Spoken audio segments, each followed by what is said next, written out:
na yun at wala pa akong makeup. So ano pa nga ba?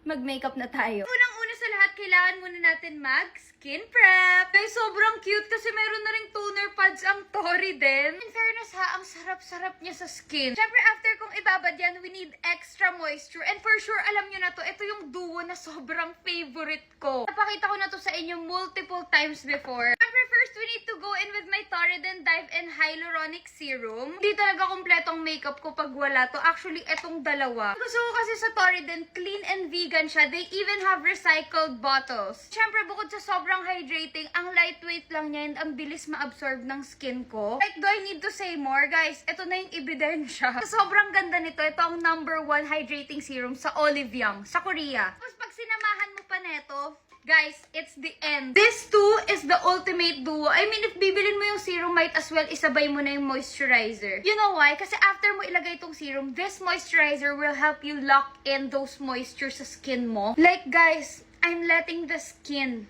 speaks for itself. Para sa mga dry skin girlies ko dyan, you have to get this. Pero huwag kayo mag-alala, pwede yan sa kahit na anong skin type, sensitive, oily, kasi very mild and lightweight lang siya. Guys, ako ha, I have extremely dry skin, so para sa akin, hydration talaga ang key para sa flawless makeup. Di balik, ang dali ng application, ang dali ng lahat, you can still see through my skin and that glow. Ako kasi, I do my makeup almost every day, so dun ako sa mga products na mapapadali yung buhay ko. Kumbaga yung hindi ko naiisipin kung magkikiki ba yung makeup ko today, mamamalat ba. Anyways, ang atake ng makeup ko ngayon ay toasted makeup.